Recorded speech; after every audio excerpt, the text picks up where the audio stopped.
When facing a world-class chess player like Alireza Firouzja, you don't just have to focus on position and strategic play, you also have to worry about king safety. And if you spend too much time focusing on your own play and ignore king safety, you could be in big trouble. In this game, Nepomniachtchi takes a chance with his king in the center of the board against Alireza. Let's see how it unfolds. This is the super bet rapid and blitz. It is the blitz portion, 5 minutes for each side, 2 seconds for the increment. Let us take a look. E4 from Nepo, C6, and F3. A strange move order, basically in an attempt to transpose into the fantasy variation of the Caro-Kann, D5, D4. And that's, in fact, what has happened. The downside is he's weakened his dark squares and taken away the ideal square for the knight at G1. The upside is he's supporting his center with F3. So if there's an exchange on E4, he can replace it with a pawn. E6, knight to C3, and bishop to B4. Black's strategy is attacking the light squares in the center, so he puts pressure on the knight, which defends those light squares. Bishop to D2 relieves that pin, and now knight to E7 coming in. Also, DE4 is a possibility, attacking the D4 pawn. But knight E7 keeps it a little more closed for the time being. A3 hits the bishop moves back to A5, and now H4.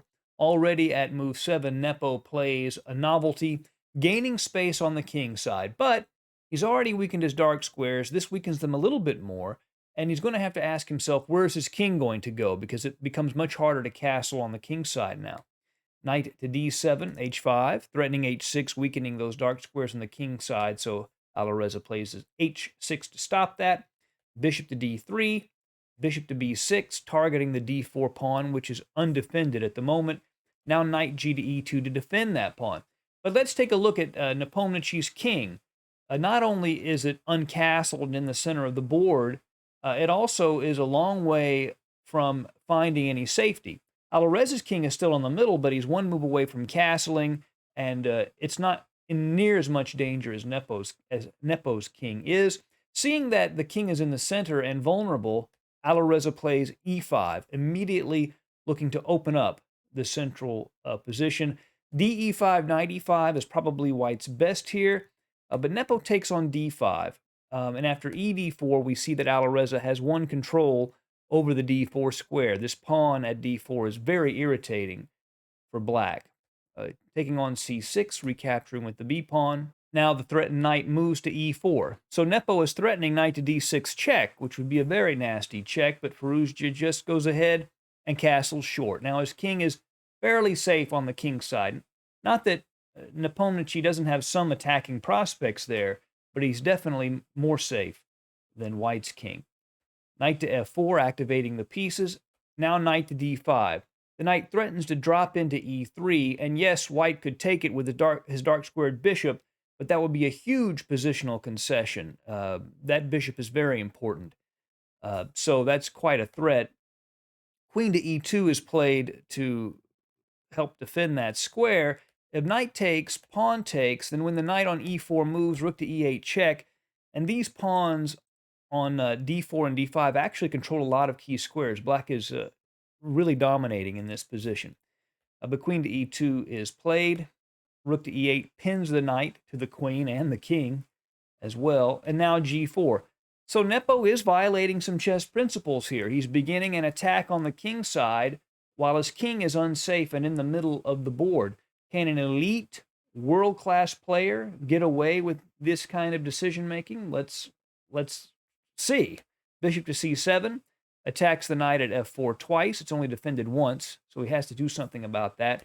The knight moves to H3, which can help support a G-pawn advance to open up lines against black's king. Now, bishop to G3 check. Obviously, the knight can't take because of the pin, and this makes it essentially impossible for white to castle after this move. He goes ahead and plays the king to F1. Now knight to C5. Hits the knight, which is still pinned, and the bishop on D3. The queen goes to G2 to counterattack the bishop at G3, and now knight takes D3.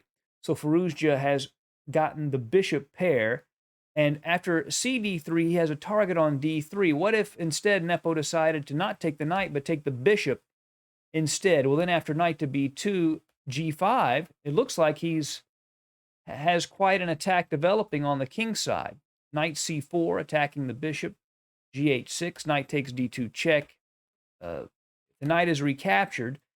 The knight to e3 check, king g1, and then knight to f5. And that's really the key move in black's defense. And this is why he would be winning in this position, hitting the queen, but also defending the g7 square. If instead of knight takes d2, he plays king to e2, then Firouzja could give up the exchange with rook e4 check, pawn takes, knight to c3 check, and then if the king were to take the knight, the unpleasant surprise, knight to e4 check, forking the king and the queen would be played. So those complicated lines are why Nepo went ahead and just took the knight on d3. The bishop has to retreat, rook to e1, and now bishop to a6, immediately targeting the weak pawn on d3, threatening to take it, and with check. The knight goes to c5, defending d3 and also attacking the bishop at a6. The queen goes to b6, attacking b2 and defending the bishop. Knight takes, bishop, queen takes. And now it is the queen on a6 that is threatening to take on d3, even more dangerous than the bishop. The knight comes to f2. Not only does he defend d3, but he also can potentially play knight to e4, clogging up that e-file, excuse me. Bishop to f4. Firouzja wants to come in on this weak dark square on f4 with his knight. He'd love an exchange of bishops and to land the knight on that square. Let's say bishop f4, knight f4, queen to h2, rook e1 check, king e1, rook e8, king f1, knight to d3. And there's discoveries along the a6 f1 diagonal. White would be in huge trouble. So he plays knight to e4, gives up the d pawn, but tries to clog up the e-file. Queen takes d3 check.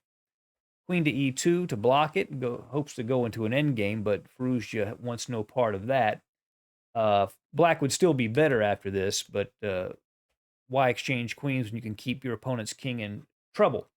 The queen goes to d1, still seeking exchanges. Queen takes b2, rook to g1, still looking to possibly create play by advancing the g-pawn, but now the king is really open. Rook takes e4. Firouzja gives up the exchange. That knight on e4 sort of held things together. So by giving up that exchange, he can get at the king a lot more easily. If the rook were to take, then bishop takes d2, and you get two minor pieces for the rook, and the knight is threatening to come into e3 with check, and that would be bad news. So taking with the pawn, bishop takes d2, and of course that bishop cannot be taken because it is defended by the queen. If you try to counterpin the bishop with rook to e2, then knight to e3 check forks the king and the queen, and that would force him to take that knight with the rook. And after bishop e3, the bishop would be threatening mate on f2, and a rook g2, queen to b5 check, and he's just up a piece. It's an easy win. So pawn takes knight was played, but then bishop e1, queen e1. So Nepo's done an amazing job here. He's down two pawns, but he hasn't lost a piece. But the problem is the pawns. He's down two pawns and king safety. Queen to b5, check. And in this position, Nepo resigned. The problem being that if he tries to block the check, then after queen d5, he's just losing down two pawns with a much safer king, and king f2 is the same story. So a player like Nepo can probably get away with that sort of indulgence against a lowly 2600 player, ha ha ha. But against the world's elite, you just can't leave your king in the open like that. Thank you for joining us at Chess Dog. See you again soon. Bye.